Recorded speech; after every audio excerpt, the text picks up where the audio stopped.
Happy International Men's Day to you, who had acknowledged the positive value which man brings to the world. But we have always listened to the myth that a man's man is not emotional and they don't express affection. Is it?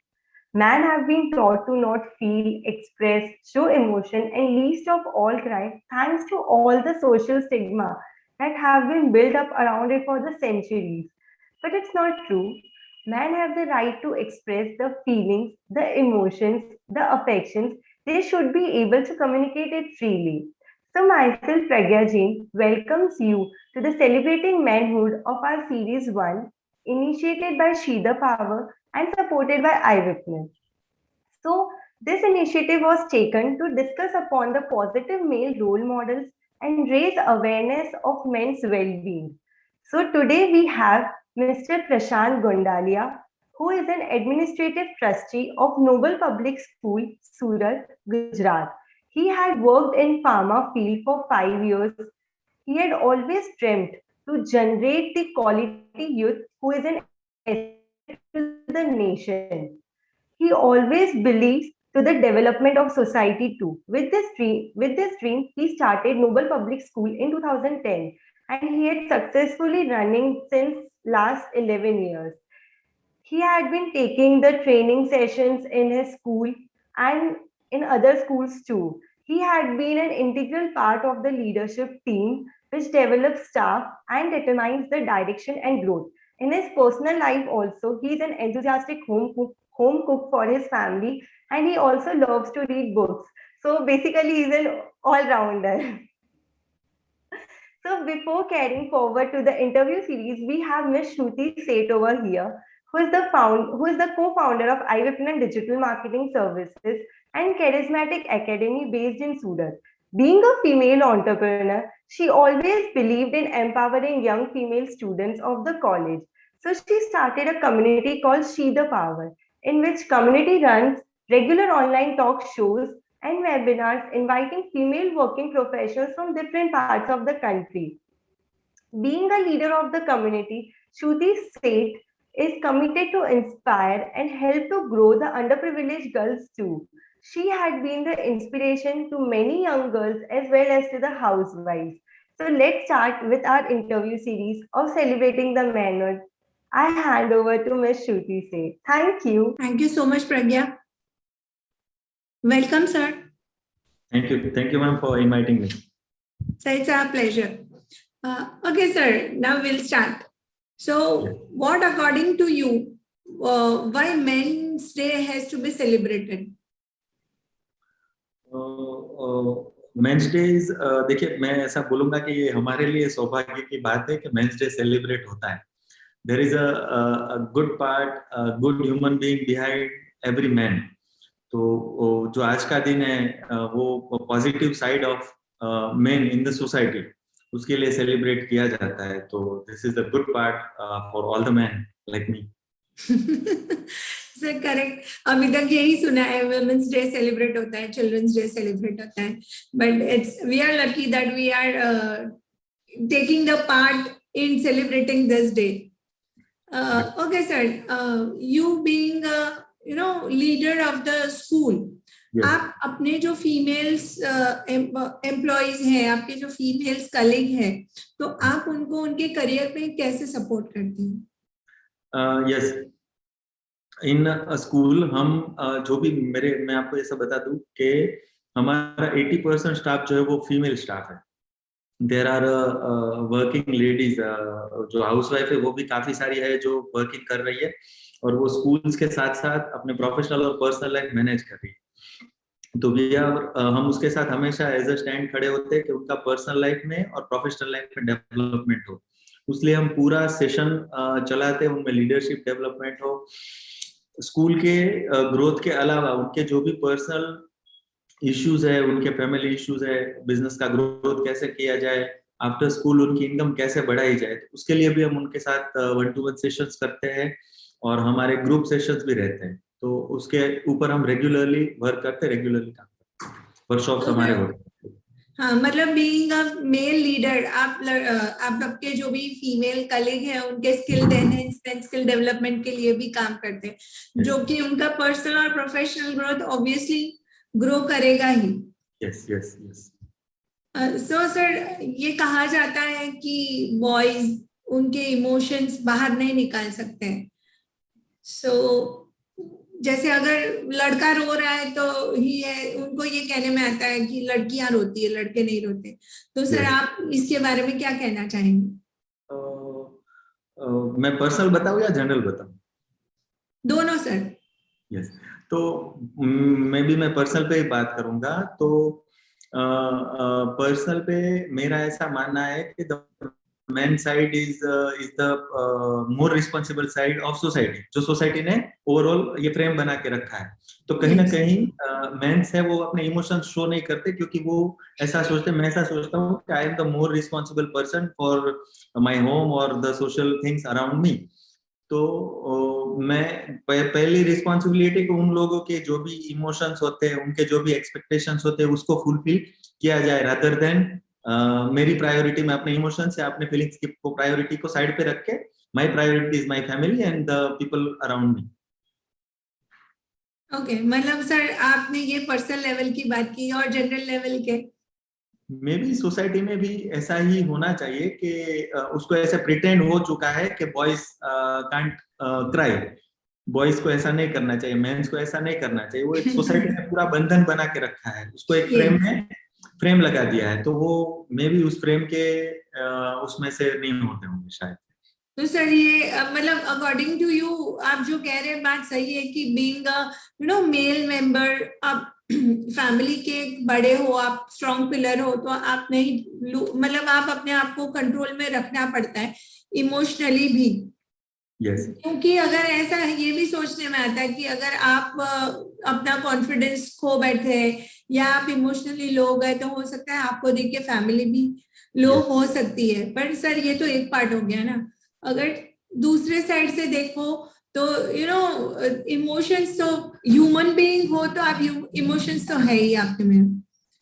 तो sir आप society ने ये सब कह के रखा है, तो आप उसके इमोशंस के बारे में क्या कहना चाहते हैं?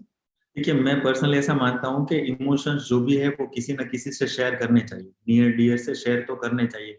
मे भी पब्लिकली शेयर नहीं कर पाते कुछ लोग, तो वो नियर डियर से शेयर कर पाता हूँ। मेरी लाइफ में भी ऐसे लोग हैं जहाँ पे मैं अपने पर्सनल जो भी इमोशंस है वो मैं शेयर करता हूँ। अगर मैं शेयर करता हूँ तो मुझे कुछ प्रॉब्लम है, मुझे कुछ इश्यूज है, तो उसका सॉल्यूशन मुझे वहां से मिलता है। तो sharing is most important part. तो एवरी ह्यूमन बीइंग को, एवरी मैन को अपना जो भी इमोशंस है, जो भी फीलिंग्स है, वो कहीं ना कहीं शेयर तो करना ही चाहिए। करेक्ट, मतलब जो हाँ पब्लिक में नहीं दिखाए या ऐसे लोगों के सामने नहीं दिखाए जो हमें मतलब लो देख के डर जाए या ऐसा कुछ हो, but at least there should be someone जहाँ पे हम अपना इमोशंस बाहर निकाल सकते हैं। यस या यस। सर, सर आपको कौन मैन है जिन्होंने इंस्पायर किया है और कैसे? वो 4-5 लोग हैं। तो मैं किसी सिंगल पर्सनालिटी का नाम नहीं लेती हूँ, मैं नंबर ऑफ मेंस से इंस्पायर हूँ। First time inspire by Abdul Kalam ji. उनकी हम्बलनेस मुझे इंस्पायर करती है। देश के इतने टॉप लेवल पे जाके वो इतना हम्बल रह के भी काम कर सकते हैं। Second, I inspire from Narendra Modi. बहुत सारे लोग हैं मेरे जैसे कि वो खुली आंखों से सपने देखते हैं और वो सपनों को वो सच करके दिखाते हैं। Yes. Again I inspired mister Kamal Devra. वो इतना नोन पर्सनालिटी नहीं है। Kamal Devra is chief mentor of progress club, and same mister Kamlesh Thumar is mentor of progress club. He is basically Surat based NGO जो लोगों को, बिजनेसमैन की लाइफ में अनकंडीशनल स्टैंड लेते हैं, उनके डेवलपमेंट के लिए काम करते हैं। ये दोनों लोग हैं, उनका मेरी लाइफ में बहुत बड़ा इम्पैक्ट है। मैं यहाँ पे कुछ एक लेवल पे हूँ, मेरे में लीडरशिप क्वालिटीज डेवलप हुई है वो इन दोनों लोगों से हुई है। Again one more name, my cousin brother and my business partner mister Chetan Savaliya. उन्होंने मुझे, एक्चुअली मैं एजुकेशन फील्ड मेरा बिल्कुल नया था, तो उन्होंने मुझे ट्रेन किया। The day we started journey of noble public school, उस डे से लेके आज तक मैं उनसे इंस्पायर होता हूँ। उनके क्रिएटिवनेस से, उनके जो भी काम है उसको डेलीगेशन को लेके, और उनका जो भी ट्रस्ट है मेरे ऊपर, उसके लिए। तो मैं बहुत सारे लोगों से inspired, but this are the names के जहाँ पे मैं हाईली इंस्पायर्ड। मतलब सर ये मेंस डे पे आप उनको डायरेक्टली इनडायरेक्टली एक थैंक्स भी कहना चाहते हैं?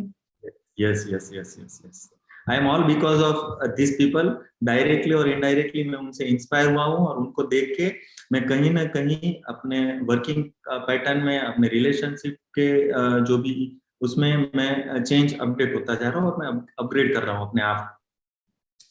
Sir you know it's a big thing, सही बोल रही हूँ कि यू बीइंग अ मेन, मतलब कई बार ऐसा होता है मेन को इतना पब्लिक में थैंक यू बोलना, it's very difficult from the main side. So it's a big thing from your side कि आप ठीक है नरेंद्र मोदी जी, अब्दुल कलाम जी, आप उनको तो थैंक्स बोल ही रहे हैं, पर आपके जो लोकल जो लोग हैं आप उनको भी इतना ओपनली थैंक यू बोल रहे हो, ये बहुत बड़ी बात है sir. Thank you because the people, देखिए जब जहां पे भी मैं खड़ा हूँ, जिस लेवल पे भी मैं पहुंचा हूँ, उसमें इन लोगों का मेजर रोल है मेरी लाइफ को इस लेवल पे पहुंचाने का। तो वो मैं हमेशा इंस्पायर होता हूँ, और day by day, moment bye moment उन लोगों से इंस्पायर होता हूँ। Sir describe main in 5 words. Yes, the head of the family, more responsible person, a shoulder you can trust on, a beautiful small child within, and a good friend. Okay sir, ये child वाला मतलब it's really good. Yes, yes. Okay now देखिए sir, बहुत सारी responsibilities के पीछे जो अंदर से छोटा सा बच्चा होता है ना, कहीं कहीं ना दब जाता है। तो आपने जब बोला ना, एक क्वेश्चन पूछा ना, तो अंदर से वो बच्चे ने आंसर दिया कि मेरा नाम तो लो भाई। ये बस इट्स अ फैक्ट सर, हम कितने भी बड़े हो जाए एक बच्चा तो किसी में भी रहता है और रहना भी चाहिए। Yes, नहीं तो हमारे बच्चों के साथ शायद हम इतने बच्चे नहीं बन पाएंगे। yes, yes. Okay, sir, so what is the importance of education in men's life? The thing is, many times it happens कि लड़के जब फैमिली बिजनेस ज्वाइन करते हैं तो they quit the education, they give less importance to the education कि चलो हमारा family business तो है ही। Otherwise, if they start earning at the early age, तो then also they you know वो भी एजुकेशन को इग्नोर करना शुरू कर देते हैं। So what is the importance of education in men's life? Education is very important in men's life. The part of different education, there is a secondary, higher secondary, there is a college or bachelor degree, master degree. As you know, there is a different level of life. जो as होती है ना, वो as बहुत matter करती है उस as के एजुकेशन के साथ। तो एजुकेशन, बच्चा एजुकेट करता है, बच्चा कॉलेज जाता है, उसका इतना मीनिंग नहीं है कि खाली वो बच्चा पढ़ने ही जा रहा है। वहां पे उसका सोशलाइजेशन होता है, उसके कैरेक्टर का डेवलपमेंट होता है, उसको रियल वैल्यूज भी साथ साथ में मिलती है। तो ये सारी चीजें वो एजुकेशन की बाय प्रोडक्ट है। तो education is very important part of every man's life. So sir, although अगर अर्निंग कितनी भी हो, बट यू नो एजुकेशन, अगर मेन का एजुकेशन है तो ऑब्वियसली सोसाइटी को भी एक अच्छा एटमॉस्फेयर, एक अच्छा यू नो सिटीजन मिल सकता है, right? Yes yes yes. Okay sir, जैसे अब पेंडेमिक है तो पेंडेमिक में सर लोगों ने बहुत सारे अपने बिजनेसेस में डाउनफॉल देखे, अपने फैमिलीज में डाउनफॉल देखे, तो सर आप उनके लिए क्या एडवाइस करेंगे? जैसे यू नो एवरीथिंग, बहुत सारे चीजें हैं जो लोगों ने लूज किए हैं, अपने फैमिली मेंबर्स को लूज किया है, अपनी फैमिली में रिलेशनशिप में प्रॉब्लम्स आई है, बिजनेस में बहुत सारे डाउनफॉल्स देखे। So what do you want to tell for that कि मेन उसमें कैसे अपने आप को संभाल पाए या अपने रिलेशंस को रिबिल्ड कर सके? देखिए जो ये पेंडेमिक सिचुएशन था, उसमें कहीं ना कहीं सारे लोगों ने कुछ ना कुछ खोया है, कुछ ना कुछ स्ट्रगल्स आए, कुछ ना कुछ ब्रेकडाउन्स आए। तो मैं उन सबके लिए ऐसा कहना चाहता हूँ कि this is also part of life. जो स्ट्रगल से ब्रेकडाउन है वो हमारे लाइफ का पार्ट है। तो we don't have to stop on this struggle, हमें वहां पे रुकना नहीं है। व्हाट इज नेक्स्ट, आगे क्या कर सकते हैं और उसका सॉल्यूशन क्या हो सकता है। अगर हम सॉल्यूशन पर काम करेंगे तो हम उसके एक्शंस भी ले, मैं पर्टिकुलर यहाँ पे बिजनेस की बात करूँ कि अगर हमें बिजनेस में कुछ इश्यूज है तो हम बिजनेस में क्या कर सकते हैं आगे, उसके ऊपर फोकस करना चाहिए, नहीं कि क्या हो गया, कैसा हो गया, कितना नुकसान हो गया, जो होना था वो हो गया, दिस इज द वो चला गया अभी, तो नेक्स्ट हम आगे क्या कर सकते, तो उसके लिए सोचे और उसके नेक्स्ट व्हाट इज नेक्स्ट के ऊपर हम एक्शंस ले और उसके ऊपर काम करें। Sir means according to you जो भी चीज है एक बार पीछे छूट गई है उनको पीछे छोड़ के पूरा पकड़ के ना रख के हमें और लाइफ में आगे देखना चाहिए, इधर रिलेशनशिप हो या बिजनेस हो, right sir? Yes, yes. Sir, it was really wonderful talking to you. Sir, wish you a very happy International Men's Day. Thank you very much. Thank you. Thank you so much, sir. Thank you.